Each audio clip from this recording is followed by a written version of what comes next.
सबको नमस्कार। ये इस YouTube चैनल का पहला वीडियो है जिसमें हम इतिहास का लेक्चर स्टार्ट कर रहे हैं। तो इतिहास का लेक्चर स्टार्ट करने से पहले कुछ बातें बता दूंगा कि इस लेक्चर में जितना भी कंटेंट है ना, वो आपके लिए सफिशिएंट है, चाहे कोई भी एग्ज़ाम हो। आपका एसएससी का एग्ज़ाम हो, रेलवे का एग्ज़ाम हो, या किसी स्टेट का एग्ज़ाम हो, ठीक है। पुलिस वगैरह हो गया, दरोगा हो गया, या फिर स्टेट लेवल पे जो सीजीएल वाले एग्ज़ाम होते हैं, +2 लेवल के एग्ज़ाम जो होते हैं, तो उन सारे एग्ज़ामों के लिए ये जो कंटेंट है ना, वो सफिशिएंट है। और इस लेक्चर में इतना कंटेंट है जो आप किसी का भी पेड बैच लोगे ना, तो उनसे भी ये कहेंगे कि उनसे 20 ही कंटेंट होगा, 19 नहीं होगा उनसे, ठीक है। तो उम्मीद करता हूँ कि आप इसको ध्यान से करेंगे, पूरा क्लास कीजिएगा। इसके बाद इसका एमसीक्यू लाऊंगा जो कि आपके बहुत सारे एग्ज़ामों के पीवाईक्यू होंगे, ठीक है। तो उसके हिसाब से मैं ये लेक्चर करा रहा हूँ। तो चलिए शुरू करते हैं अपने इतिहास से, ठीक है। इतिहास इतिहास वैसे मतलब इतिहास उसको बोला जाता है बीती हुई घटनाओं बीती हुई इम्पोर्टेंट घटनाओं के अध्ययन को इतिहास कहते हैं। मतलब हमारे पास्ट में जितने भी घटनाएं हो चुकी हैं और जो घटनाएं हमारे लिए इम्पोर्टेंस रखती है, ठीक है, तो उन घटनाओं को ही इतिहास कहा जाता है। ऐसी कोई घटनाएं जो हमारे लिए इम्पोर्टेंस नहीं रखती है और पास्ट में घटित हुई है, तो उन घटनाओं का कोई मतलब नहीं है, ठीक है। इतिहास का पिता किसको कहा जाता है? इतिहास के पिता हेरोडोटस को कहा जाता है, ठीक है। इनकी बुक थी हिस्टोरिका, ठीक है। तो इतिहास का पिता हेरोडोटस और इनकी बुक का नाम क्या था? हिस्टोरिका, ठीक है। अब हम बात करते हैं कि इतिहास को कितने कालखंडों में बांटा गया है। तो इतिहास को 3 कालखंडों में बांटा गया है, ठीक है। एक तो हो गया हमारा एंशिएंट हिस्ट्री, दूसरा हो गया मेडिवल हिस्ट्री, और तीसरा हो गया मॉडर्न हिस्ट्री। मतलब एक हो गया प्राचीन काल, एक हो गया मध्यकालीन, ठीक है, और दूसरा हो गया आधुनिक। तो इतिहास को हम 3 कालखंडों में बांटते हैं। 3 कालखंडों में बांट के हम उसका अध्ययन करते हैं। एक तो आपका हो गया एंशिएंट मतलब प्राचीन, मेडिवल मध्यकालीन, और मॉडर्न आधुनिक। अब इनके टाइम पीरियड के बारे में बात करें तो एंशिएंट जो हिस्ट्री है उसका टाइम पीरियड है, मतलब मानव सभ्यता की जब शुरुआत हुई वहाँ से लेके और टिल 7th सेंचुरी एडी, 7वीं शताब्दी तक, ठीक है। मेडिवल हिस्ट्री की बात करें तो ये 8th सेंचुरी से स्टार्ट होती है, 8वीं सदी से स्टार्ट होकर 18वीं सदी तक, 18th सेंचुरी तक चलती है। अच्छा, मैं जो भी पढ़ा रहा हूँ और यहाँ पे जो भी लिखे हुए हैं ना, इन नोट्स को जेव करते हो आप उतार लेना, क्योंकि हमारे पास पीडीएफ अवेलेबल नहीं है। तो इस वजह से मैं बोल रहा हूँ कि जिस तरीके से लिखा हुआ है। दूसरा चीज़, अगर पीडीएफ अवेलेबल भी है ना, तो अगर हम लिखते हैं ना किसी चीज़ को, तो हमारे दिमाग में ज़्यादा टाइम के लिए बैठी रहती है, हमारी समझ में ज़्यादा आती है। इसीलिए इसमें जो भी मैं पढ़ाऊँगा वो सारे आप नोट्स भी कीजिएगा। जिस तरीके से मैंने इसमें लिखा है उस तरीके से ही आप अपने कॉपी में लिखिएगा, ठीक है। अब मॉडर्न हिस्ट्री की बात करें तो मॉडर्न हिस्ट्री हमारी 18th सेंचुरी एडी से लेके टिल नाउ तक, मतलब 18वीं सदी से लेके अब तक का जो इतिहास रहा है वो हमारा आधुनिक इतिहास में है, ठीक है। अब इन तीनों टाइम पीरियड को, एंशिएंट, मेडिवल और मॉडर्न, तीनों को हम अब अलग अलग पढ़ेंगे, ठीक है। तो स्टार्ट करेंगे एंशिएंट हिस्ट्री से, ठीक है। तो एंशिएंट हिस्ट्री को भी हम 3 पार्ट में डिवाइड करते हैं, ठीक है। इसकी क्लासिफिकेशन भी 3 भागों में हुआ है। तो क्लासिफिकेशन का आधार क्या है उसको जानने से पहले 2-3 चीज़ें हम लोग जान लेते हैं कि एक तो होता है आपका लिटरेरी एविडेंसेस, ठीक है। एक होता है आपका लिटरेरी एविडेंसेस और एक होता है आपका आर्कियोलॉजिकल एविडेंसेस, ठीक है। एक आपके होते हैं लिखित साक्ष्य, ठीक है, एक होता है लिखित साक्ष्य और दूसरा होता है पूरा पुरातात्विक साक्ष्य। देखो, जब भी हम किसी चीज़ का अध्ययन करते हैं ना, ठीक है, इतिहास का जो भी इतिहासकार अध्ययन करते हैं वो इन्हीं दो बेसिस पे करते हैं। या तो उन्हें कोई लिखित साक्ष्य मिले होते हैं उस टाइम पीरियड के, या फिर उन्हें कोई पुरातात्विक साक्ष्य मिले होते हैं। तो विभाजन का जो आधार है एंसेंट हिस्ट्री का ना, वो इसी पे डिपेंड करता है, ठीक है।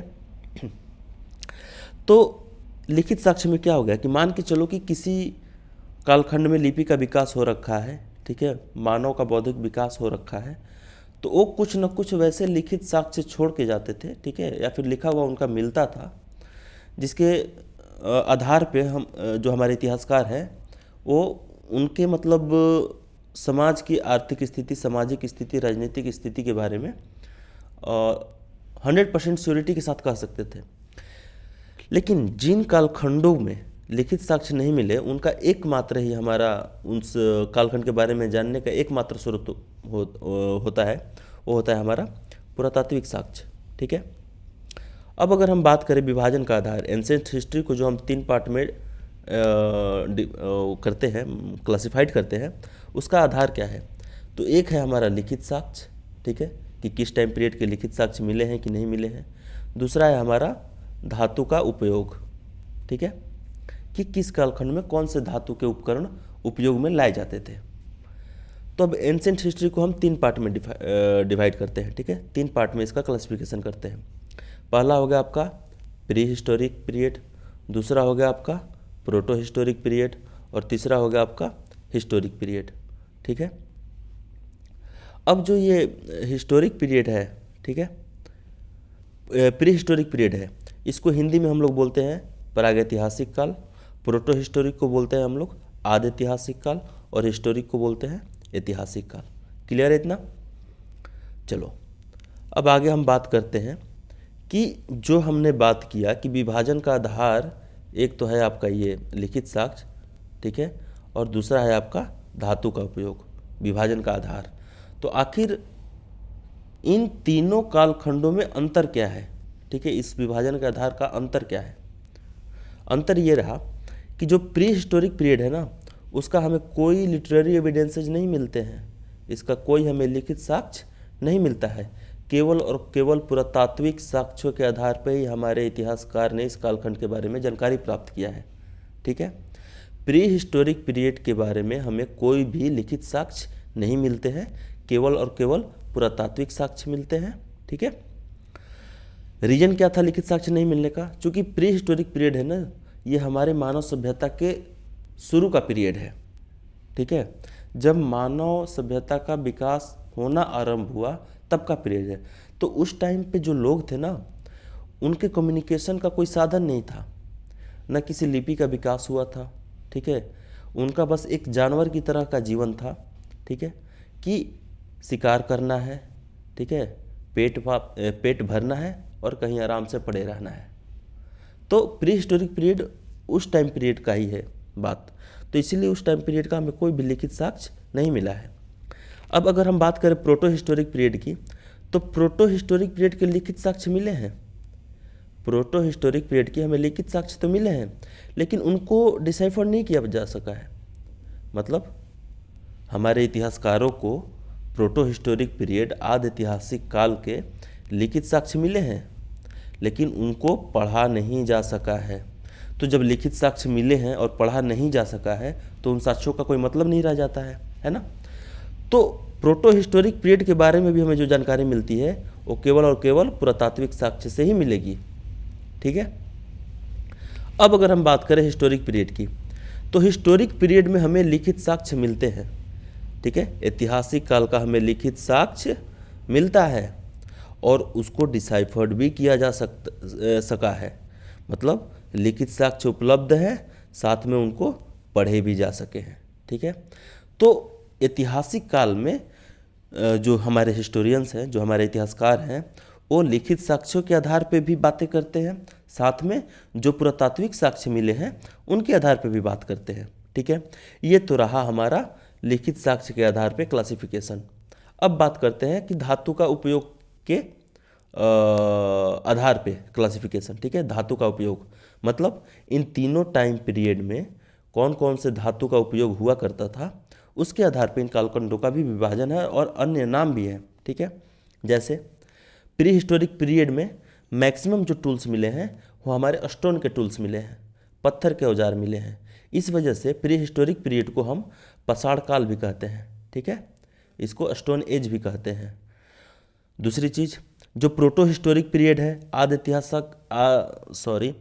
ऐतिहासिक काल है, ठीक है, तो इस टाइम पे जो हमें टूल्स मिले हैं ना, वो मैक्सिमम टूल्स ब्रॉन्ज के बने हुए हैं, ठीक है। तो इस वजह से इस काल को हम ब्रॉन्ज एज भी कहते हैं, कांस्य युग भी कहते हैं, ठीक है। तीसरी होगी हिस्टोरिक पीरियड।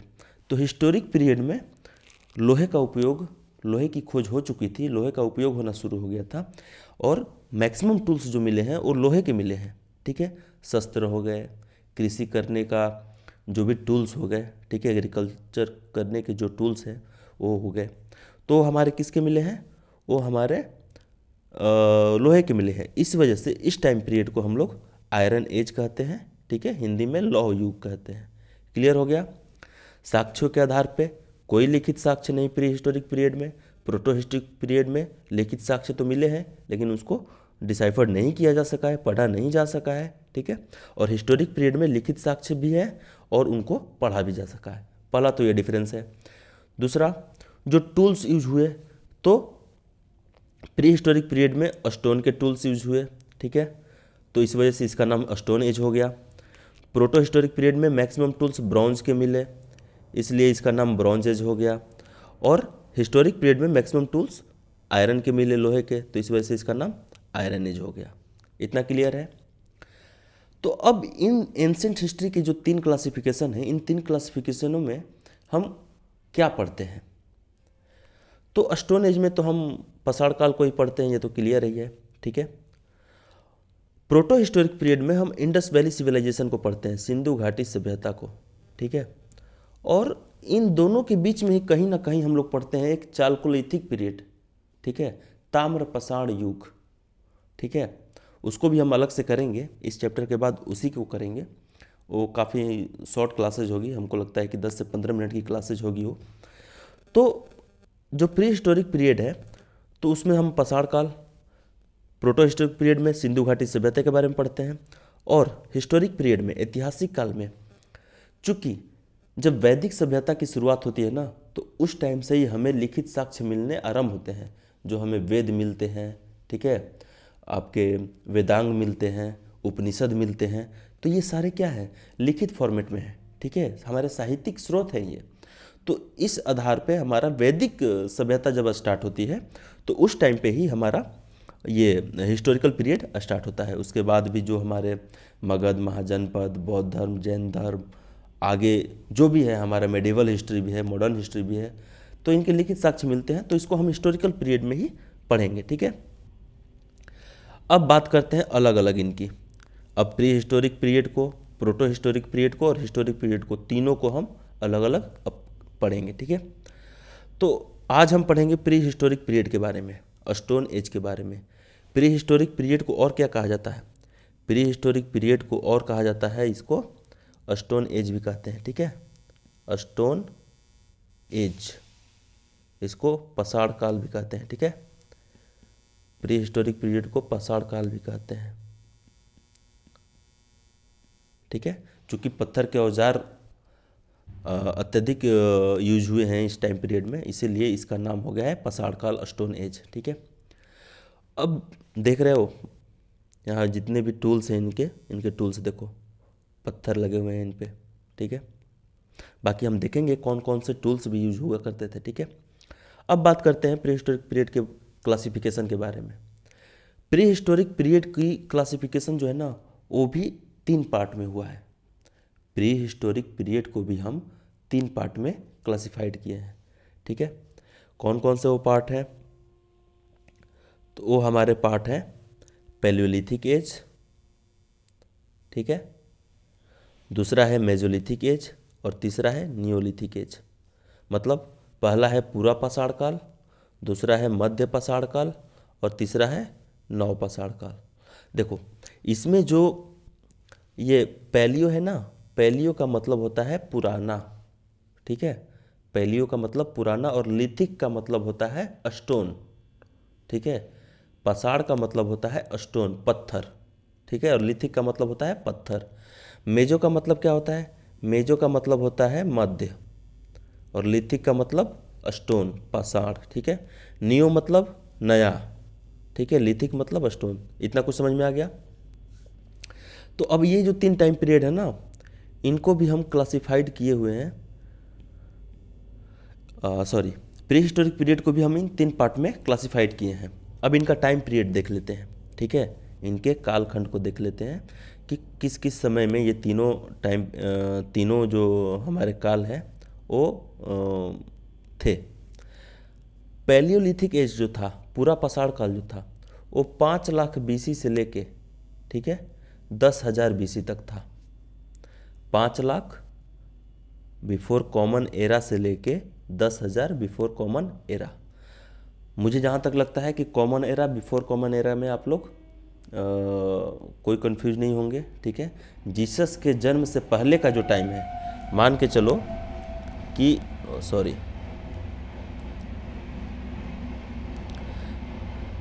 मान कर चलो कि ये एक टाइम पीरियड का एक हो गया ग्राफ, ठीक है। यहाँ पे ये ऐसा टाइम पीरियड है जहाँ पे जीसस का जन्म हुआ है, ठीक है। इस टाइम पीरियड से इधर का जो टाइम पीरियड होगा वो होगा BCE, बिफोर कॉमन एरा, और इस टाइम पीरियड को बोलते हैं कॉमन एरा, ठीक है।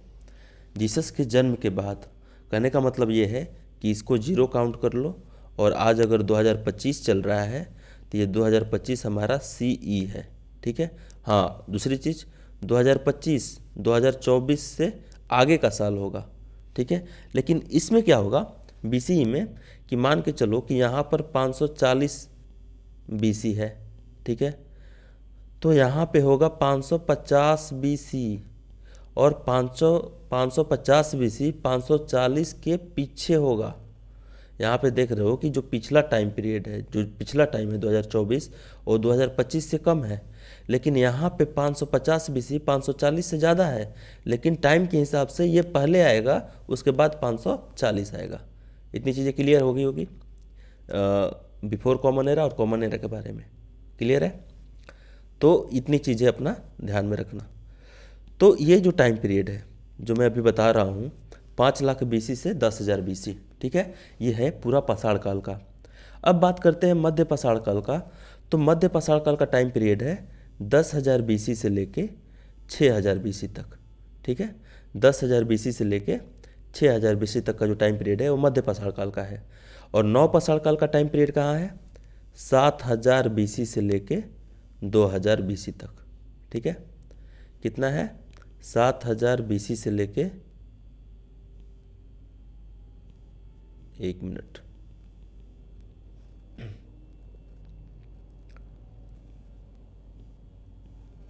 नौ पसाड़ काल का टाइम पीरियड कितना है? 7,000 BC से लेके 2,000 BC तक, क्लियर है इतना? तो अब जो ये इन प्री हिस्टोरिक को जो हमने 3 पार्ट में क्लासिफाइड किया है, ये पहला हो गया, ये दूसरा हो गया, ये तीसरा हो गया। इन 3 पार्टों में जो हमने क्लासिफाइड किया है, उनके क्लासिफिकेशन का आधार क्या है? हम ऐसे ही तो नहीं क्लासिफाइड कर दिए होंगे, कुछ तो सोचे होंगे ना, कुछ तो रीजन रहा होगा ना, कि भाई प्री हिस्टोरिक पीरियड को भी हम 3 पार्ट में क्लासिफाइड कर रहे हैं, कुछ तो रीजन हुआ होगा ना। तो उनका रीजन था ये 3 चीज़ें, ठीक है। उसका रीजन था आपकी ये 3 चीज़ें। क्या क्या? कि उपकरणों में अंतर के कारण, मतलब पैलियोलिथिक जो एज था उस टाइम के उपकरण मेजोलिथिक टाइम के उपकरण से अलग होंगे।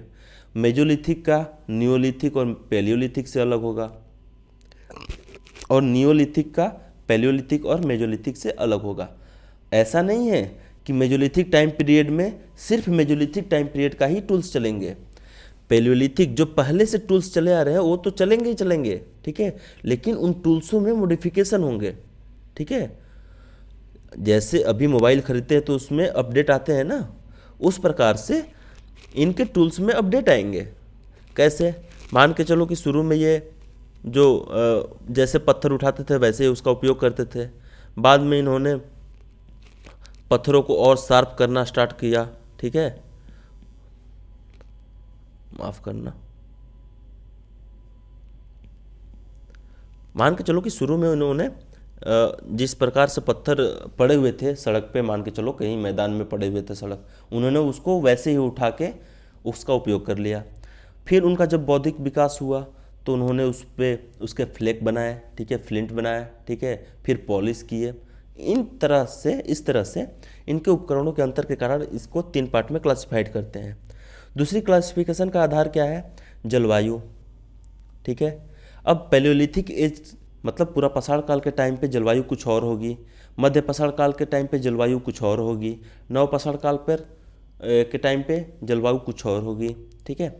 तीसरा चीज़ है जीवन यापन, ठीक है।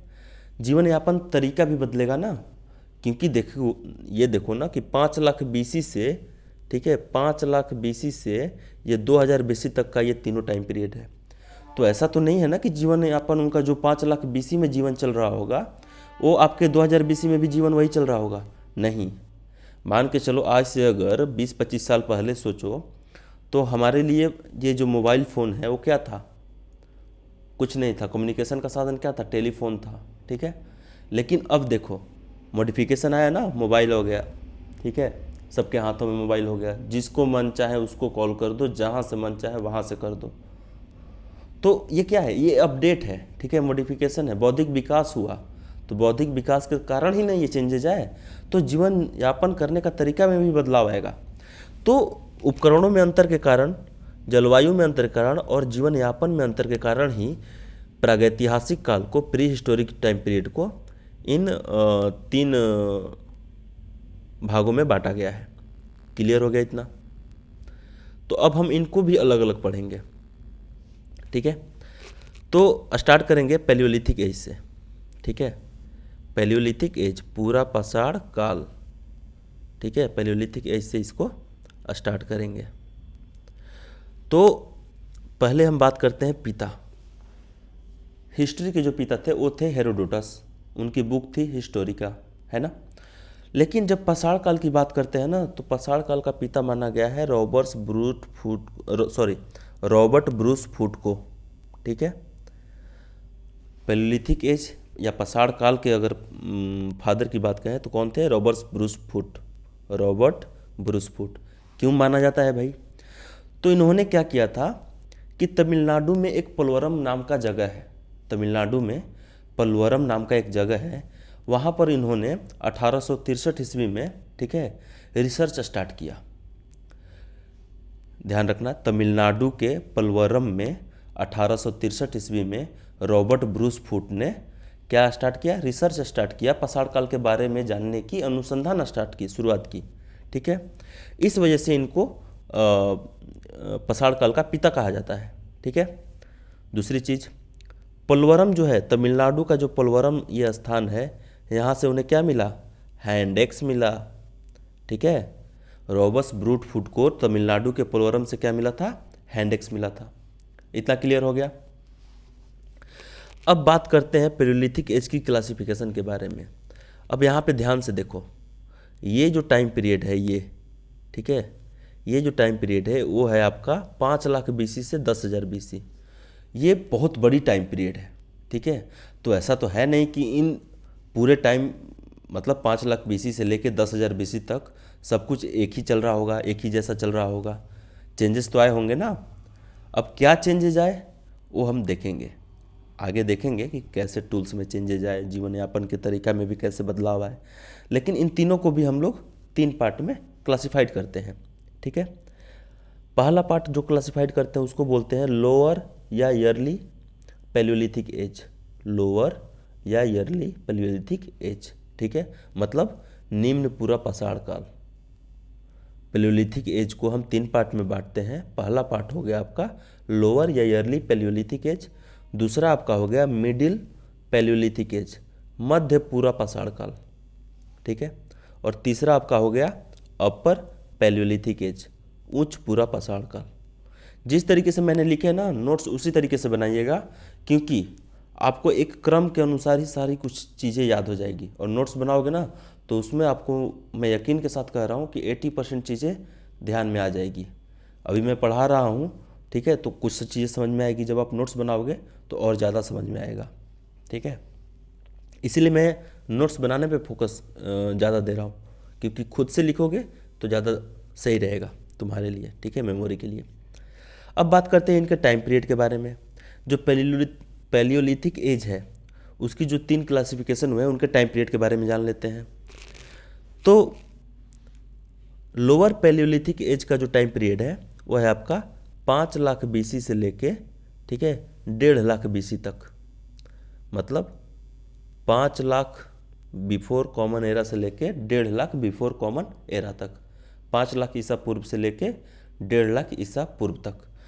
मिडिल पैलियोलिथिक एज का जो टाइम पीरियड है वो 1.5 लाख ईसा पूर्व से लेके 40,000 ईसा पूर्व तक, मतलब 1.5 लाख BC या ईसा पूर्व, हिंदी में उसको बोलते हैं ईसा पूर्व। तो 1.5 लाख ईसा पूर्व से लेके 40,000 ईसा पूर्व तक middle palaeolithic age. Upper palaeolithic age का टाइम पीरियड क्या है? तो उसका टाइम पीरियड है 40,000 ईसा पूर्व से लेके 10,000 ईसा पूर्व तक, ठीक है, 40,000 BC से लेके 10,000 BC तक, ठीक है। अब ये जो हम लोगों ने क्लासिफिकेशन किया है इसका, ठीक है, ये जो हमने क्लासिफिकेशन इसका किया है, ये ये जो हमने क्लासिफिकेशन किया है पैलियोलिथिक का, मेजोलिथिक का और नियोलिथिक का, तो इन क्लासिफिकेशन में इन तीनों टाइम पीरियड में हमें पढ़ना क्या क्या है वो चीज़ें पहले जान लेते हैं। तो एक तो हमें पढ़ना है इसमें भौगोलिक वितरण, ठीक है, जो भी इम्पोर्टेंट साइट्स हैं, ठीक है, इंडिया के अंदर, हम तो उसको जानेंगे कि भाई पैलियोलिथिक एज जब था तो उस टाइम पे कौन कौन से साइट्स इम्पोर्टेंट थे, ठीक है। टूल्स कौन कौन से यूज हुए हैं पैलियोलिथिक के टाइम पे, कौन से टूल्स यूज हुए हैं, मेजोलिथिक के टाइम पे कौन से टूल्स यूज हुए हैं, है ना, नियोलिथिक के टाइम पे कैसे टूल्स यूज हुए हैं, सॉरी। तो ये चीज़ें हमें पढ़ना है इनमें। तीसरा हमें जीवन यापन, ठीक है, कि भाई जीवन वो किस तरीके से जीते थे, ठीक है। तो हम क्या क्या पढ़ेंगे? इम्पोर्टेंट साइट पढ़ेंगे, टूल्स पढ़ेंगे और लाइवलीहुड पढ़ेंगे, ठीक है। भौगोलिक वितरण, उपकरण और जीवन यापन। मतलब अगर पैलियोलिथिक के बारे में मैं पढ़ाऊँगा, ठीक है, तो उसको 3 भाग में बांट के पढ़ाऊँगा। एक तो उनका मैं आपको ये भौगोलिक वितरण बताऊँगा, ठीक है, दूसरा मैं जो उपकरण यूज हुए वो बताऊँगा, और तीसरा मैं बताऊँगा कि वो जीवन कैसे जीते थे, रहन सहन क्या था, सामाजिक स्थिति कैसी थी, आर्थिक स्थिति कैसी थी, खान पान क्या था, ठीक है, किस तरह का रहन सहन क्या था। तो इस तरीके से मैं इसको पढ़ाऊँगा, ठीक है। इस मैप में आप देखिएगा कि 3 साइट्स दिए हुए हैं आपको। एक तो आपको लोअर पैलियोलिथिक साइट है, ठीक है, दूसरा है मेजोलिथिक साइट और तीसरा है नियोलिथिक साइट। ये ध्यान रखना मैप में, ठीक है, बहुत सारे एग्जाम्स में ये क्वेश्चन आते रहते हैं, ठीक है, कि कौन सा साइट्स किस स्टेट में है, कौन सा साइट किस फेज का है, किस टाइम पीरियड का है, ठीक है। तो अब हम बात करते हैं पैलियोलिथिक एज के भौगोलिक वितरण के बारे में। पैलियोलिथिक एज के भौगोलिक वितरण, ठीक है, ये जो भौगोलिक वितरण है, भौगोलिक वितरण जो इम्पोर्टेंट साइट हम पढ़ेंगे अभी, वो पढ़ेंगे पैलियोलिथिक, ठीक है, पैलियोलिथिक एज का, ठीक है, ये हम इम्पोर्टेंट साइट पढ़ेंगे। तो कौन कौन से इम्पोर्टेंट साइट है? पहला है आपका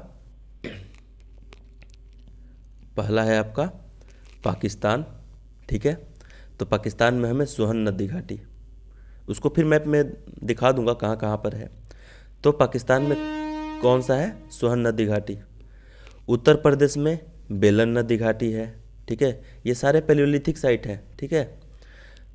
पाकिस्तान में सोहन नदी घाटी, उत्तर प्रदेश में बेलन नदी घाटी, राजस्थान में है दिदवाना, ठीक है, महाराष्ट्र में है, एक है नेवासा, ठीक है, एक है नेवासा, एक है पटने। पटने का ध्यान रखना कि पटने से जो इतिहासकारों को मिला है वो शुतुरमुर्ग का अंडा मिला है, ठीक है। शुतुरमुर्ग का जो पहला अंडा हमें प्राप्त हुआ है इतिहासकारों को, वो महाराष्ट्र के पटने से मिला है, ठीक है। बेलन नदी घाटी किस लिए फेमस थी? वहाँ पे रॉक शेल्टर्स मिले हैं, ठीक है, गुफा। अगला देख लेते हैं जगह कौन सा है, कर्नाटक में है, तो कर्नाटक में है हुंसगी, ठीक है। छठा देख लेते हैं, छठा है तमिलनाडु। तमिलनाडु में कौन सा जगह है? पलवरम, ठीक है। ये पलवरम वही जगह है जहाँ से रॉबर्ट ब्रूस फुट ने, ठीक है, रिसर्च की शुरुआत की थी, ठीक है। यहाँ से ही उन्होंने रिसर्च की शुरुआत करी थी, ठीक है। और यहाँ से उनको क्या मिला था? हैंडेक्स मिला था, ठीक है। कश्मीर में पहलगाम है, काफ़ी लोगों को ध्यान होगा अभी जो टेररिस्ट अटैक हुआ था वो कश्मीर में ही हुआ था। तो वो जो पहलगाम जगह था वो एक पैलियोलिथिक साइट है, ठीक है। आंध्र प्रदेश भी है। आंध्र प्रदेश में कौन सा साइट है? एक तो है कर्नूल है और दूसरा है नागार्जुनकोंडा, ठीक है। एक कर्नूल है और एक नागार्जुनकोंडा है। अच्छा, आंध्र प्रदेश में ही एक जगह है, ठीक है, एक जगह है चिंतामणि, चिंतामणि नाम का एक जगह है, ठीक है, जहाँ से आग के साक्ष्य मिले हैं, ठीक है। लेकिन इस जगह पे जो आग के साक्ष्य मिले हैं उसके आधार पे हम ये नहीं कह सकते हैं ना कि इस टाइम पीरियड के पैलियोलिथिक जो टाइम पीरियड था, इस टाइम पीरियड के लोग आग के बारे में जानते थे या फिर आग का उपयोग के बारे में जानते थे, नहीं कह सकते, क्योंकि ये सिर्फ और सिर्फ चिंतामणि जगह से मिला है, ठीक है, पैलियोलिथिक साइट से। तो इसको हम ये नहीं कह सकते ना कि ये इस टाइम पीरियड पे सारे लोग जानते थे, ऐसा नहीं है।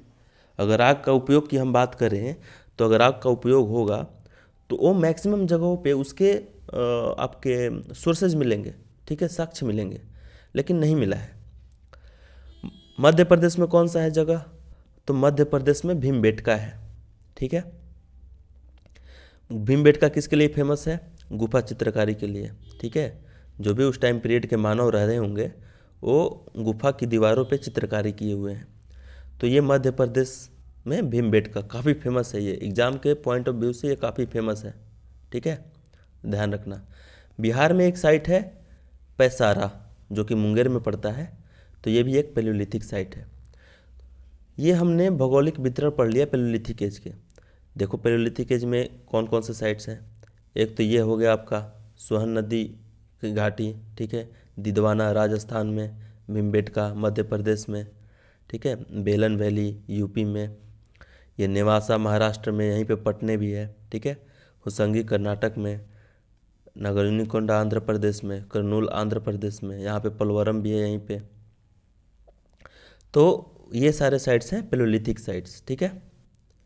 तो ये हमने इम्पोर्टेंट साइट्स पढ़ लिए, क्योंकि स्टोन एज के जो भी क्वेश्चन आते हैं एग्जाम में ना वो या तो आते हैं इम्पोर्टेंट साइट्स से रिलेटेड, ठीक है, या फिर उस टाइम पीरियड के जीवन यापन से रिलेटेड क्वेश्चन आते हैं, ठीक है, कि भाई आग का खोज कब हुआ, ठीक है, पहली बार खेती कहाँ हुई, खेती के साक्ष्य कहाँ से मिले, ठीक है, कहाँ से भाई 3 कंकाल मिले, कौन से ऐसे जगह हैं जहाँ से कुत्ता के साथ मालिक के साथ कुत्ता भी दफन हुआ मिला, ठीक है, कहाँ से गर्तवास के साक्ष्य मिले, इस तरीके से क्वेश्चन आते हैं। तो भौगोलिक वितरण हमने पढ़ लिया पैलियोलिथिक एज का। अब हम बात करेंगे कि उपकरण टूल्स कौन से यूज होते थे, ठीक है। अब टूल्स के बारे में पढ़ेंगे तो इन टूल्स को हम तीनों अलग अलग फेज में पढ़ेंगे, ठीक है। लोअर पैलियोलिथिक का अलग पढ़ेंगे, है ना, उसके बाद मिडिल पैलियोलिथिक एज का अलग पढ़ेंगे और अपर पैलियोलिथिक एज का अलग से पढ़ेंगे, ठीक है। तो अगर हम उपकरण की बात करें तो उपकरण तो आपको पता ही है, मैंने बताया ही था कि जितने भी टूल्स थे उस टाइम पे सारे स्टोन के टूल्स थे, ठीक है, स्टोन टूल्स यूज्ड, ठीक है, सारे स्टोन के टूल्स यूज हुए थे, ठीक है। तो लोअर पैलियोलिथिक एज जो था, निम्न पूरा पाषाण काल, उस टाइम पे जो स्टोन के टूल्स मिले हैं ना वो मूल पत्थर के मिले हैं, इंग्लिश में इसको बोलते हैं कोर, ठीक है। तो लोअर पैलियोलिथिक एज में जो भी उपकरण मिले हैं पत्थर के वो मूल पत्थर के बने होते हैं, मतलब कि जिस प्रकार उसे मैदान में या कहीं भी जगह पे जिस प्रकार पत्थर मिला उसी प्रकार से उसका उपयोग कर दिया, ठीक है। हो सकता है कि वो बौद्धिक विकास इतना हो गया हो ठीक है, या फिर एक्सपीरियंस, ठीक है, अनुभव हो गया होगा कि कौन से पत्थर, किस साइज के पत्थर, किस शेप के पत्थर किस काम के लिए उपयोग में आ रहे हैं। ठीक है, तो टूल्स कौन कौन से मिले? एक तो आपका मिला हैंड एक्स, दूसरा मिला आपको क्लेवर, तीसरा मिला है चॉपर चॉपिंग, और चौथा मिला है पेबल। ठीक है, लोअर पैलियोलिथिक एज के 4 टूल्स कौन कौन से मिले हैं? एक मिला है हैंड एक्स, एक मिला है क्लेवर, एक मिला है चॉपर चॉपिंग मतलब चॉपिंग टूल्स, और एक मिला है पेबल। ठीक है, इन तीनों के मैंने फ़ोटो भी डाल रखे हैं इसमें, देखना। ये होता है पेबल, ये है क्लेवर, ठीक है, और ये है हैंड एक्स, और ये है चॉपिंग टूल्स। ठीक है, ये चारों टूल्स जो है ना, ये बने हुए हैं मूल पत्थर के कोर के बने हुए हैं। ठीक है, अब अगर हम बात करें मिडिल पैलियोलिथिक एज के बारे में, मध्य पूर्व पाषाण काल के बारे में, तो देखो मानव का बौद्धिक विकास हुआ होगा, ऐसा उन्होंने एक्सपीरियंस किया होगा कि भाई किस प्रकार के स्टोन ज़्यादा इफ़ेक्टिव वर्क कर रहे हैं। ठीक है, मतलब उनका जो दैनिक जीवन का कार्य है उसमें किस प्रकार के स्टोन अधिक कारगर साबित हो रहे हैं। तो उन्होंने देखा होगा कि भाई जिसकी शार्पनेस ज़्यादा है वो ज़्यादा हमारे काम में आ रही है। इस प्रकार से इन्होंने मिडिल पैलियोलिथिक एज में फ्लेक पत्थर का यूज करना स्टार्ट किया। ठीक है, फ्लेक पत्थर, फ्लेक स्टोन क्या होता है? ये देखो, इसको अगर ध्यान से देखोगे तो एक हैमर स्टोन से इन्होंने, ठीक है, कोर स्टोन को मारना स्टार्ट किया, धीरे धीरे से इसकी परत निकाली और इसको शार्पनेस बनाया, शार्प बनाया। ठीक है, तो ये होता है फ्लेक, मतलब कोर पत्थर मिला, ठीक है, अब धीरे से दूसरे पत्थर से उस पर हम मार मार के, ठीक है, उसको हम शार्प कर रहे हैं। ठीक है, फ्लेक बना दे रहे हैं उसकी। ठीक है, तो वो फ्लेक पत्थर होता है। मतलब यहाँ पे मूल पत्थर यूज नहीं आ रहा है, मूल पत्थर में मॉडिफाइड कर रहे हैं, वो मूल पत्थर को मॉडिफिकेशन करके यूज कर रहे हैं। ठीक है, तो इसमें कौन कौन से टूल्स थे? एक तो आपका ब्लेड था, एक आपका बोर था, और एक स्क्रैपर। ठीक है, ब्लेड देख लो, ये आपका ब्लेड है, ठीक है, ये आपका स्क्रैपर है, और ये आपका बोरर है। ठीक है, देख लो ये हमारे पूर्वज किस तरीके से बेचारे मेहनत कर रहे हैं, इनके पास दिमाग आ गया है, खोपड़ा आ गया है, ये अपना कोर पत्थर को कैसे फ्लेक पत्थर बना रहे हैं, है ना, उसकी शार्पनेस बढ़ा रहे हैं। चलो अब अगर हम बात करें अपर पैलियोलिथिक एज के बारे में, तो यहाँ पर देखो, यहाँ पर तो लोअर पैलियोलिथिक एज में तो कोर पत्थर यूज हो रहा था। ठीक है, अच्छा, मिडिल पैलियोलिथिक एज में फ्लेक स्टोन यूज हो रहा था, लेकिन अपर पैलियोलिथिक एज में फ्लिंट स्टोन यूज हो रहा था। फ्लिंट स्टोन का मतलब कि उसकी शार्पनेस और बढ़ा दिए। ठीक है, उसको एकदम देख रहे हो, इसकी शार्पनेस देखो, शार्पनेस इसकी बढ़ा दिए और। ठीक है, तो ये यूज हो रहा था। इसमें कौन कौन से आपके टूल्स आएंगे? एक तो था ब्लेड, एक था ब्यूरिन्स। ठीक है, ये देखो, ये रहा ब्यूरिन और ये रहा ब्लेड। ठीक है, तो अपर पैलियोलिथिक एज के ये 2 टूल्स थे। ठीक है, मेनली 2 टूल्स यूज होते थे। ऐसा नहीं है कि यही 2 टूल्स यूज होते थे, मतलब जैसे ही उन्होंने आदि मानव ने सोचा होगा कि भाई हम तो अब अपर पैलियोलिथिक एज में आ गए, अब तो हमें ब्यूरिन्स और ब्लेड का ही यूज करना है। नहीं, ये सारे टूल्स भी यूज होते हुए आ रहे थे, लेकिन नए टूल्स ये शामिल हो गए उनके दैनिक उपयोग में। क्लियर है इतना? ठीक है, अब अगर हम बात करते हैं पैलियोलिथिक एज के जीवन यापन के बारे में। ठीक है, ये पूरा पाषाण काल का जीवन यापन कि कैसा उनका जीवन था।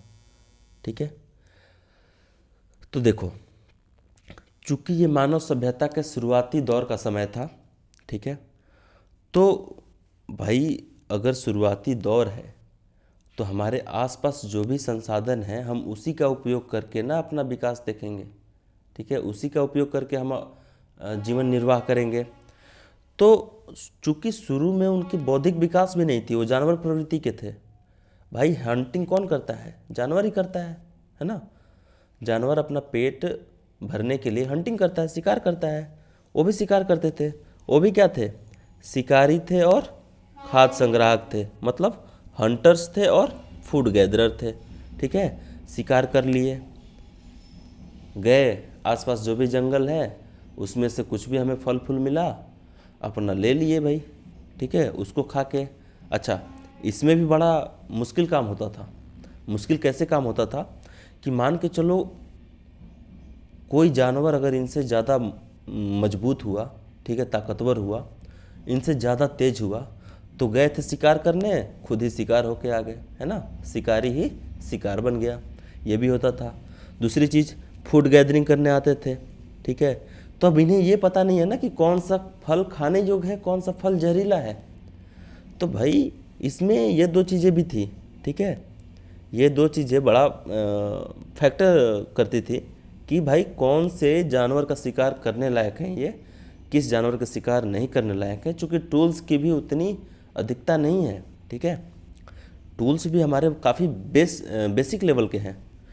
खाद्य संग्रह समझ में आ गया कि जो पैलियोलिथिक एज के जो मानव थे वो शिकारी थे और खाद्य संग्राहक थे।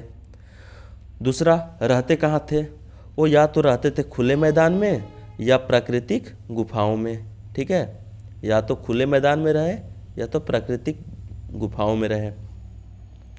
देखो, जो पैलियोलिथिक एज है ना, उस टाइम पे मानव का विकास उतना बौद्धिक विकास नहीं हुआ था, लेकिन जीवन निर्वाह करने के लिए उनको मेनली दो चीज़ें चाहिए होती थी, एक तो पानी, एक तो पत्थर, ठीक है। चूँकि पत्थर से ही हो, अगर हमें ज़मीन भी खोदना है तो पत्थर से खोदेंगे, ठीक है। आज की तरह जेसीबी थोड़ी ना थी कि भाई जहाँ मन वहीं पे अपना, यहाँ भी खुदा है वहाँ भी खुदा है, जहाँ नहीं खुदा है वहाँ कल खोद देंगे, जेसीबी नहीं था भाई। तो जो उनको टूल्स चाहिए थे वो उनके पत्थर के बने होते थे, तो वो उन जगहों पे ही ज़्यादा रहा करते थे जो नदी के किनारे हो, चूँकि पानी की आवश्यकता तो है ही इन्हें, जो नदी के किनारे हो। दूसरा, जहाँ पे पत्थर मौजूद हो, ठीक है, पत्थरों को भी चुनना पड़ता था, है ना, किस तरीके का पत्थर का उपयोग करेंगे वो।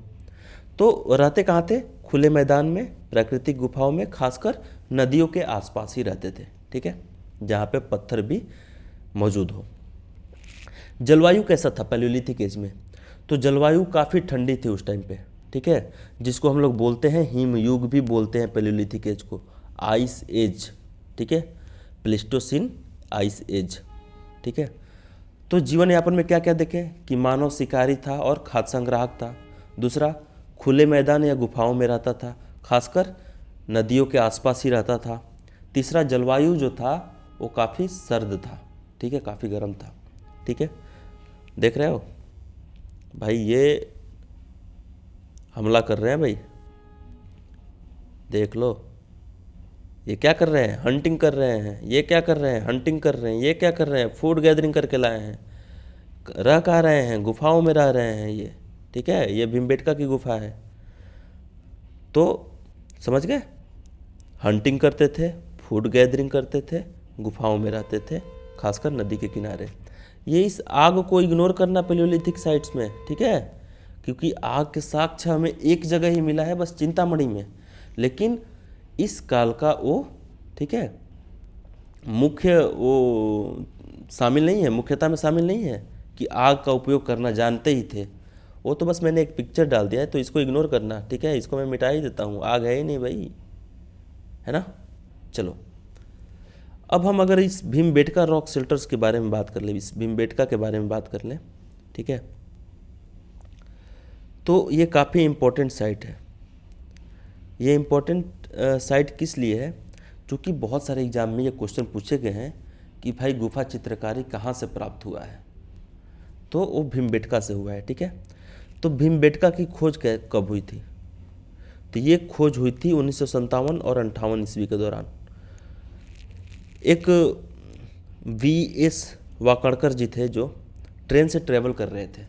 हुआ ये था कि वो ट्रेन से ट्रैवल कर रहे थे और खिड़की से बाहर की तरफ देख रहे थे, तो उनको दीवालों पे ना कुछ दिखा, उनकी नज़र भाई मतलब चील सी आंखें थी उनकी, तो उनको कुछ नज़र आया, तो उन्हें लगा कि ये हो सकता है कि कुछ हो। तो ये क्या हुआ कि जिस ट्रेन से जा रहे थे वो अगले स्टेशन पे उतर गए और वापस आए उस जगह पे जहाँ पे इन्होंने ये चीज़ें देख रखी थी। वो कौन सी जगह थी, यही रॉक थी, ठीक है, भीमबेटका रॉक केव, ठीक है। भीमबेटका जो भीमबेटका गुफा है वहाँ पे वो वापस आए, तो उन्हें ये पता लगा कि अरे ये तो काफ़ी पुराने साक्ष्य हैं, ये तो गुफा चित्रकारी किया हुआ है ना। तो ध्यान रखना कि भीमबेटका गुफा की खोज किसने की थी? वीएस वाकणकर जी ने करी थी। ठीक है, कब करी थी? 57-58 में, ट्रेन से यात्रा के दौरान। पैलियोलिथिक एज के बारे में जान गए। अब हम बात करते हैं मेजोलिथिक। मेजो का मतलब क्या होता है? मेजो का मतलब होता है मध्य। ठीक है, मेजो का मतलब होता है मध्य, लिथिक का मतलब होता है स्टोन। ठीक है, लिख भी देता हूं मैं। लिथिक का मतलब होता है स्टोन, है ना। तो मेजोलिथिक, इसका टाइम पीरियड क्या था? 10,000 BC से 6,000 BC इसका टाइम पीरियड था। सेम टू सेम हम इसके बारे में भी वैसे ही पढ़ेंगे कि इसके भौगोलिक वितरण क्या था, इंपॉर्टेंट साइट्स कौन कौन से थे, टूल्स कौन कौन से यूज हुए, और जीवन यापन क्या था। इन तीनों चीज़ों को हम इसमें भी उसी प्रकार से पढ़ेंगे, है ना। अब पैलियोलिथिक से मेजोलिथिक अलग कैसे था? पहली बात तो यही आएगी। तो पहला कि अब जो स्टार्ट हो गया था वो होलोसिन फेज स्टार्ट हो गया था। मतलब कि अब जो क्लाइमेट था, जो जलवायु था, वो अब गर्म होने लगा था, क्लाइमेट वार्मर। अब जब जलवायु गर्म होगा तो जो बर्फ़ थी वो बर्फ़ तो पिघलने लगेगी, और जब बर्फ़ पिघलेगी तो जो घास के मैदान हैं वो बाहर आएंगे, काफ़ी पेड़ पौधे बाहर आएंगे।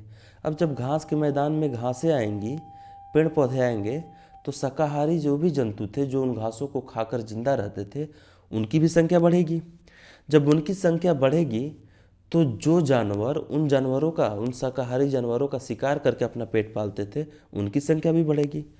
तो जब क्लाइमेट वार्मर हुआ, ठीक है, और घास के मैदान बर्फ़ पिघलने लगे और घास के मैदान जब उगने लगे, तो इस वजह से उस टाइम पे यहाँ पे, ठीक है, फ्लोरा फौना बढ़ा, मतलब पेड़ पौधे जीव जंतु की संख्या बढ़ने लगी। तीसरी जो इंपॉर्टेंट चीज़ है मेजोलिथिक टाइम पीरियड की, वो है माइक्रोलिथ।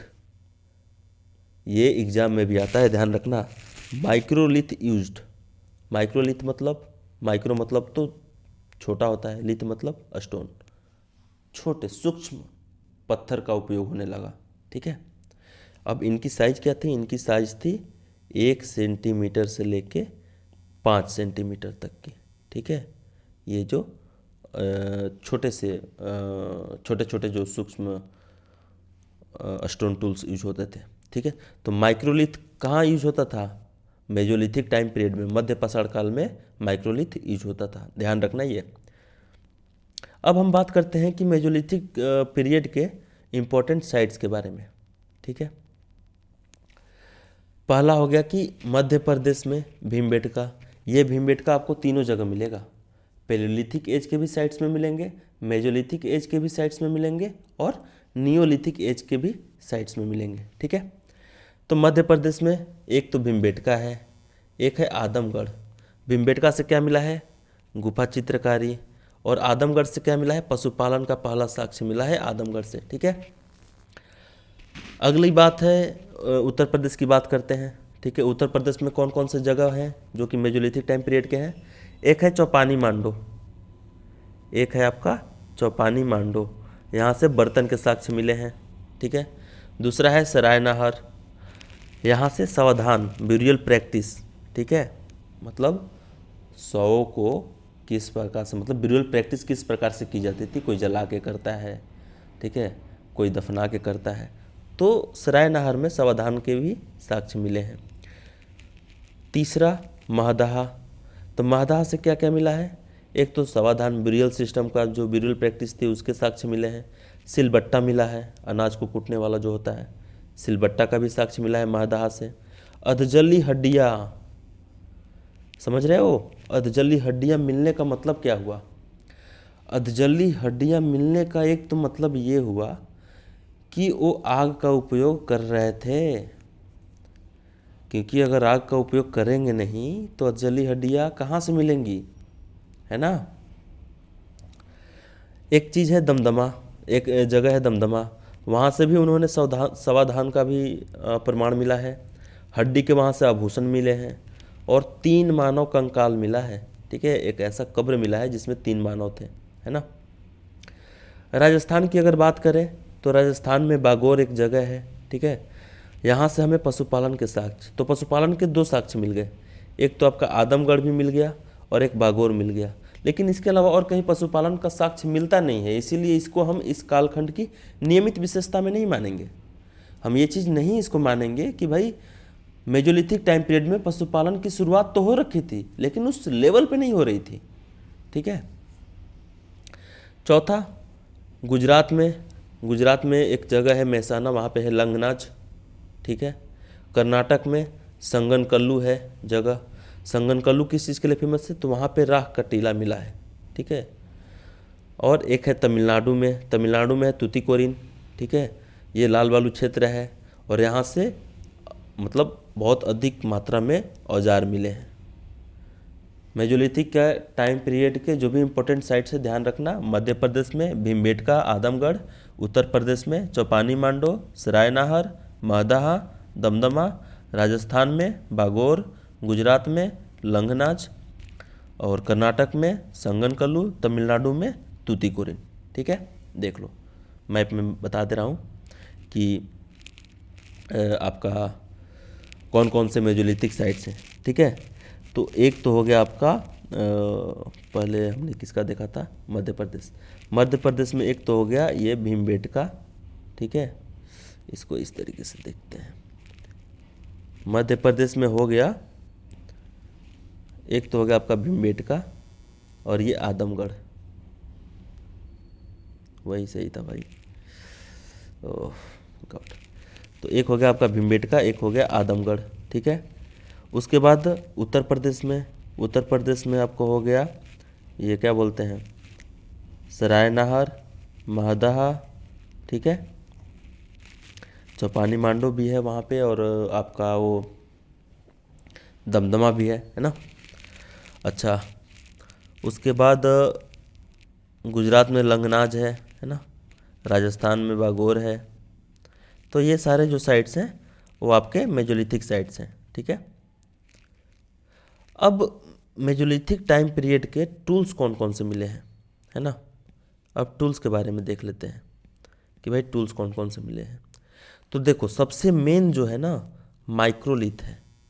माइक्रोलिथ का मतलब कि छोटे छोटे काफ़ी छोटे स्टोन के टूल्स। ठीक है, सूक्ष्म उपकरण। ठीक है, साइज मैंने बता ही रखी थी कि 1 सेंटीमीटर से 5 सेंटीमीटर का साइज होता था। ठीक है, और पत्थर तथा हड्डी के भी बहुत सारे उपकरण मिले हैं, है ना, पत्थर और हड्डी के उपकरण भी मिले हैं।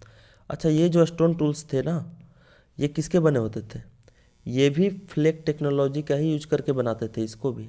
ठीक है, इसको भी एक मान के चलो कोर पत्थर पे एक पत्थर से हमला कर करके इसके सल्क हटा हटा के, ठीक है, इसको टूल्स बनाते थे। क्लियर है इतना। तो उपकरण में क्या हो जाएगा, माइक्रोलिथ। ठीक है, साइज 1 सेंटीमीटर से 5 सेंटीमीटर। अच्छा, इस टाइम पीरियड के जो भी टूल्स मिले हैं ना वो ज्योमेट्रिकल शेप के अधिकतर मिले हैं। ठीक है, क्या मिले हैं, ज्योमेट्रिकल शेप के।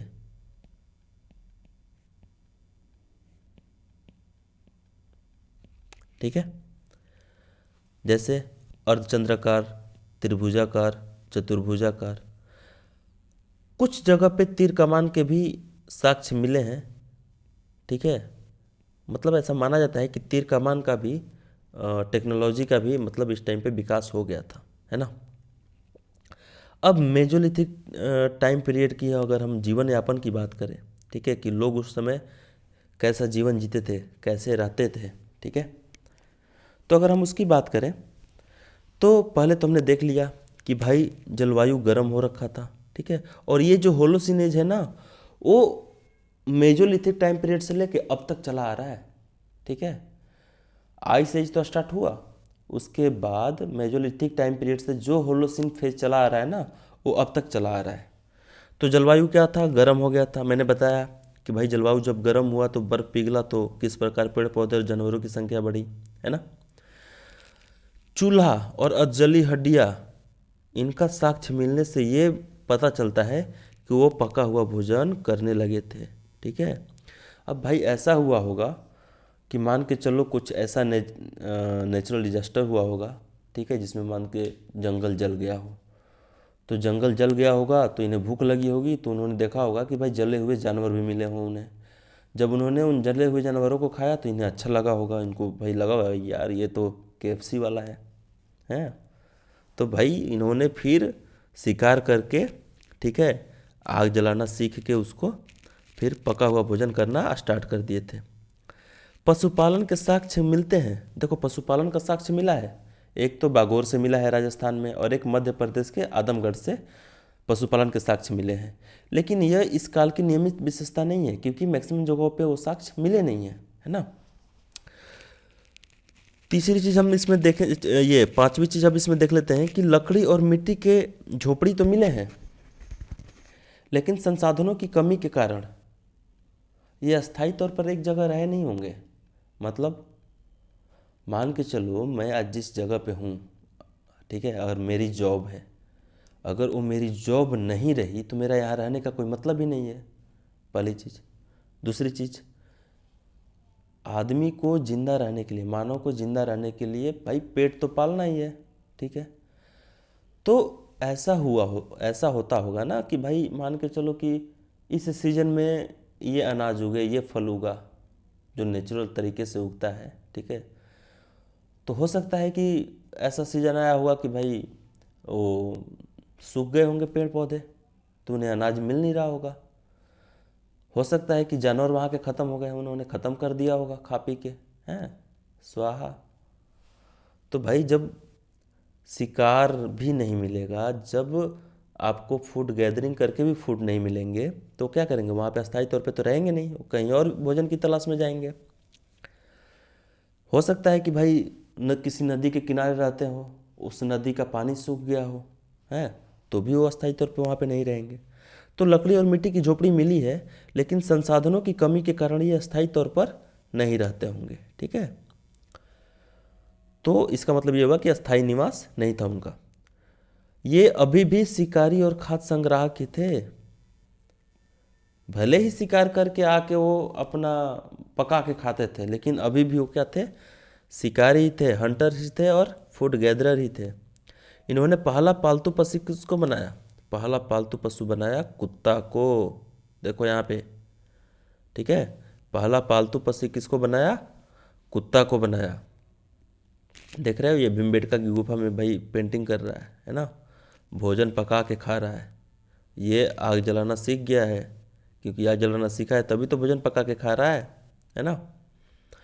ये टेम्प्रोरी तौर पे यहाँ पे हैं, बाद में जाएंगे ना तो ये झोपड़ी उपड़ी सब हटा के जाएंगे भाई, ठीक है, क्योंकि ये नदी का पानी भी सूख जाएगा, ये जंगल भी सूख जाएगा, जानवर भी खत्म हो जाएंगे। मतलब एक बेसिक बता रहा हूँ मैं। तो हमारा पैलियोलिथिक एज और मेजोलिथिक एज दोनों खत्म हो गया। अब हम बात करेंगे नियोलिथिक एज के बारे में, जो मानव का बौद्धिक विकास का एक बहुत ही मतलब क्या बोलते हैं उसको, ट्रांसफॉर्मेशन इसको बोलेंगे कि भाई यहाँ से मानव का ट्रांसफॉर्म होना स्टार्ट हुआ शुरुआती लेवल पे, ठीक है। उसके बाद जो ट्रांसफॉर्मेशन होगा वो तो होगा आपका लौह युग में, आयरन एज में। कैसे, वो हम आगे पढ़ेंगे। लेकिन न्यूलिथिक एज की बात हम करते हैं तो ये एग्ज़ाम के पॉइंट ऑफ व्यू से काफ़ी इंपॉर्टेंट है। इसके साइट्स भी, इसके प्रत्येक साइट्स भौगोलिक वितरण में जो भी जगह बताऊंगा, जो भी उन जगहों के बारे में बताऊंगा, वो सारे एग्ज़ाम के पॉइंट ऑफ व्यू से इम्पॉर्टेंट होंगे, ठीक है। तो न्यूलिथिक एज के बारे में अगर हम बात करें तो इसका टाइम पीरियड है 7000 BC से 2000 BC, ठीक है। अब मेजोलिथिक से न्यूलिथिक कैसे अलग हुआ वो हम देखेंगे, ठीक है। अभी भी इस टाइम पे भी अभी भी जो था जलवायु है वो आपका होलोसीन ही है, ठीक है। मतलब क्लाइमेट जो है ना वो अभी भी वार्मर ही है, और ये अब तक, ठीक है, 2025 तक है भाई। ये एक्स्ट्रा काहे हो गया भैया, ठीक है, वार्मर है ना। अब न्यूलिथिक एज के इंपॉर्टेंट साइट्स के बारे में पढ़ लेते हैं। पहला पाकिस्तान में है एक मेहरगढ़, यहाँ से कृषि का पहला साक्ष्य मिला है। हालांकि मैं बताऊंगा कि अभी लेटेस्ट जो कृषि का जो पहला साक्ष्य मिला है लेवरा देह से मिला है, ठीक है। लेकिन अब तक अभी इतना समझो कि मेहरगढ़ से कृषि का पहला साक्ष्य मिला है। कौन कौन सा? गेहूं और जौ का। कब? 7000 BC का।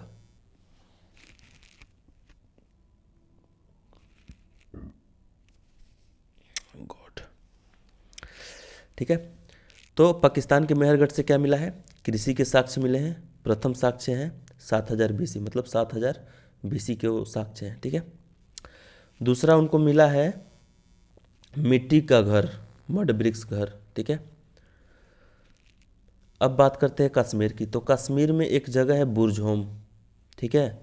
वहाँ से इन्हें गर्तवास का साक्ष्य मिला है। गर्तवास का मतलब अंडरग्राउंड शेल्टर, पिट ड्वेलिंग, ठीक है।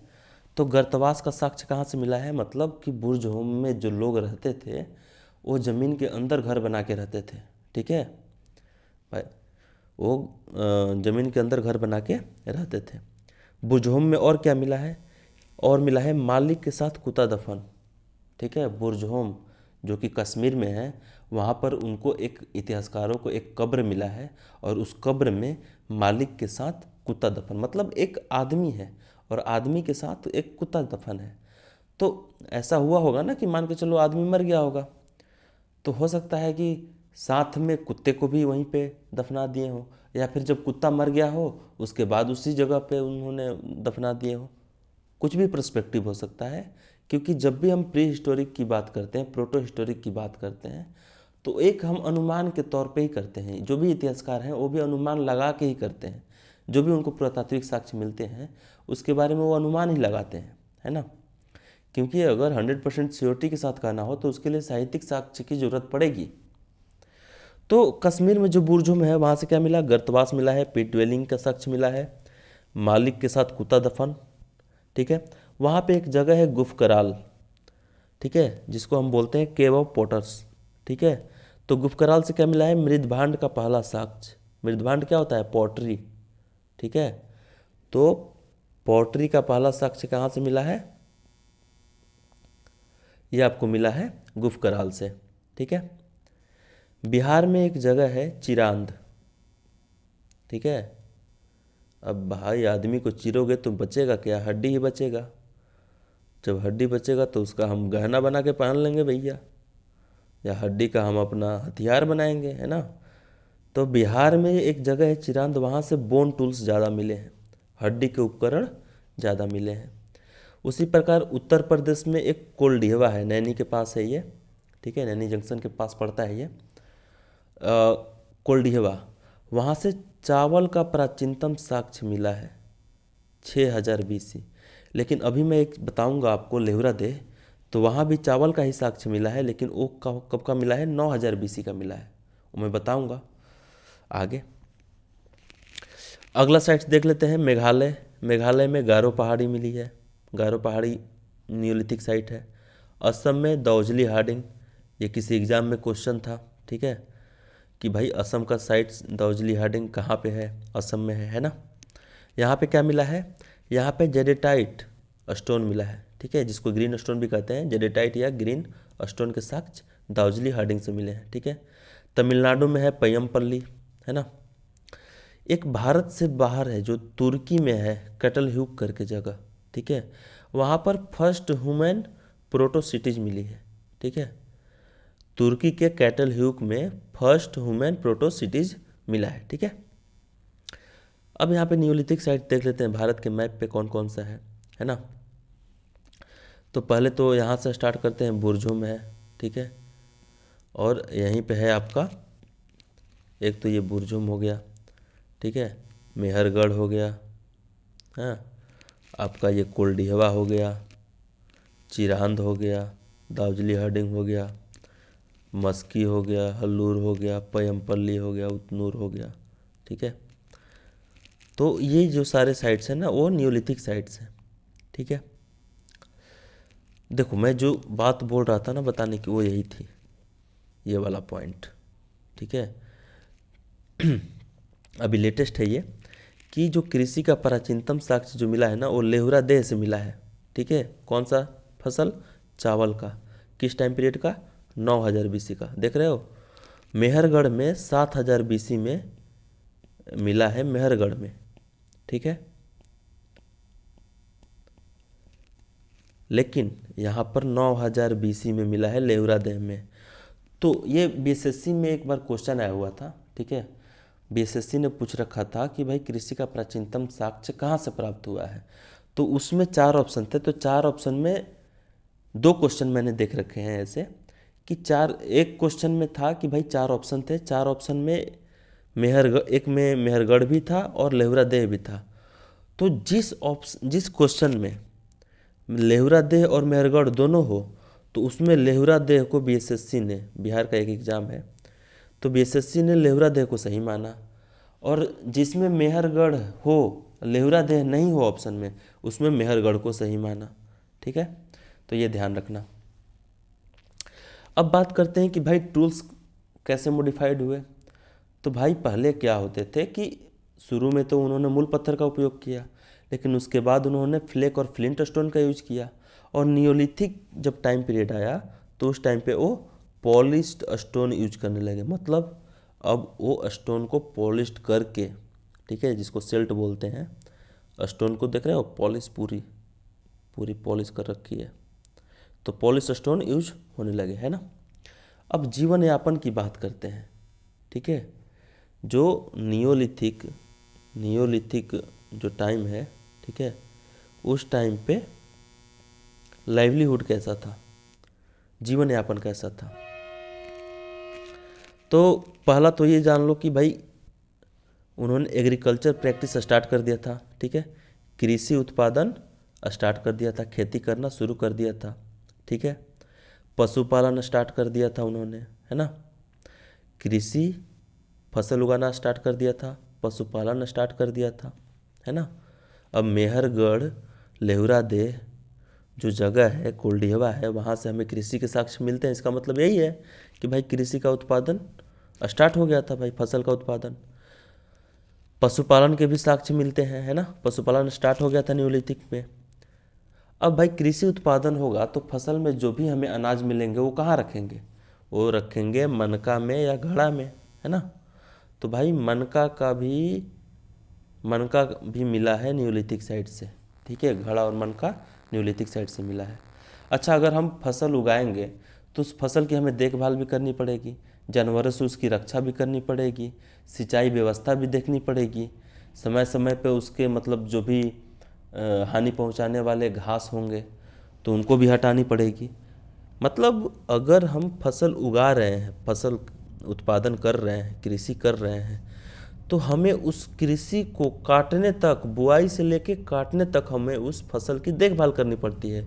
इसके वजह से उन्हें एक जगह पे ही रहना पड़ता होगा। दूसरी बात, वो सीजन के अनुसार उन्होंने अपने मतलब एक्सपीरियंस किया होगा कि भाई इस सीजन में ये फसल होगा, इस सीजन में ये फसल होगा।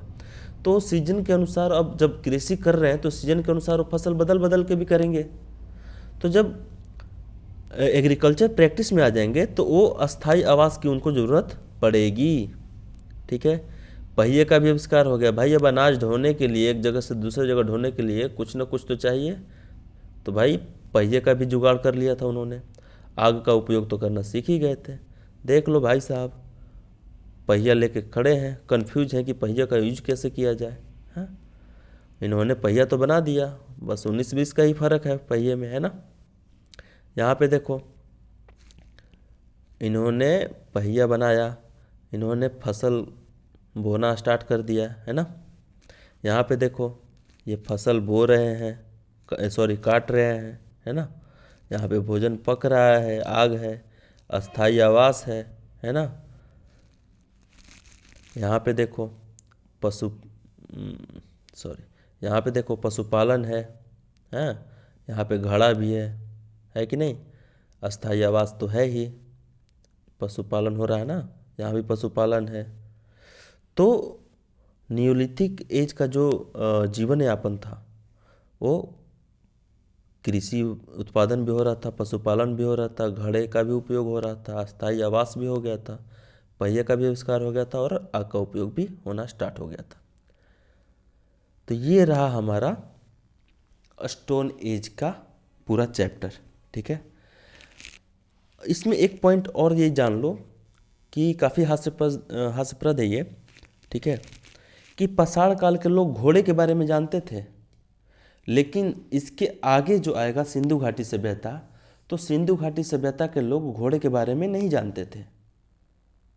अब ये कैसे पता चलता है कि हमें कि पाषाण काल के लोग घोड़े के बारे में जानते थे? तो भीमबेटका की ये गुफा, भीमबेटका की गुफा में जो चित्रकारी मिली है ना, वहाँ पे देखो इस फिगर को, क्या लगता है? ये फिगर में घोड़ा ही है, क्योंकि घोड़े के ही ये ऐसे ऐसे बाल होते हैं, है ना। ये ऊपर राइड कर रहा है, तो ये घोड़े के बारे में पाषाण काल के लोगों को जानकारी थी, लेकिन सिंधु घाटी सभ्यता के लोग घोड़ा से अनभिज्ञ थे, ठीक है। इस प्रकार हमारा आज का स्टोन एज का ये जो प्री हिस्टोरिक पीरियड है उसका चैप्टर समाप्त होता है। अगला जो क्लास आएगा वो आएगा आपका चालकोलिथिक पीरियड का, ठीक है, जो कि हम कॉपर एज भी बोलते हैं। तो इसके बारे में हम पढ़ेंगे। क्लास कैसा लगा है आप ज़रूर बताइएगा, और इसका कंटेंट कैसा है आप किसी भी पेड कोर्स से कंपेयर करके देख लीजिएगा, इसका कंटेंट आपको बेहतर ही मिलेगा, ठीक है।